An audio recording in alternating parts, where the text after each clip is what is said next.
warahmatullahi wabarakatuh.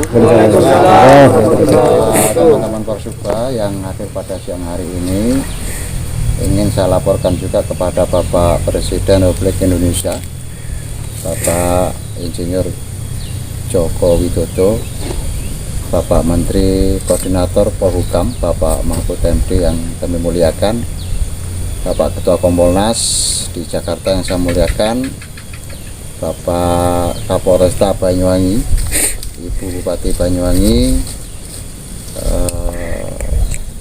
Bapak Forpincam Kecamatan Songgon dan Kecamatan Lejen.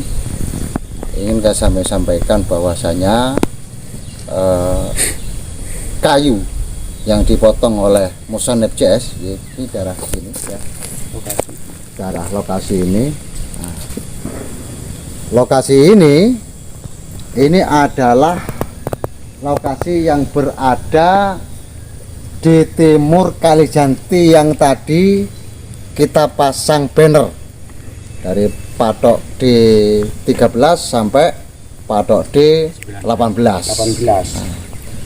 Jadi kalau kita hitung jarak antara patok D13 sampai 18 itu ke sini itu kurang lebih 500 meter, kurang lebihnya 500 meter. Artinya apa? Bahwa yang dilakukan oleh Musanep CS ini adalah itu masuk wilayah Desa Pakel. Oleh karena itu berdasarkan patok yang ada ini terbukti bahwa PT Bumi Sari itu sudah masuk wilayah Desa Pakel tanpa izin. Artinya PT Bumi Sari sudah melakukan penyerobotan atas wilayah Desa Pakel. Nah, mestinya pohon atau kayu mani yang dipotong oleh saudara Musanep CS ini tidak bisa dipidana, tidak bisa. Karena apa? Ini masih urusan perdata. Nah, tadi sudah kita lakukan cek batas Desa Bayu, Kecamatan Songgon. Nah, harapan kami dengan cek batas ini tadi semua pihak akan tahu dan mengerti bahwa batas Desa Bayu itu berada di Kalijanti.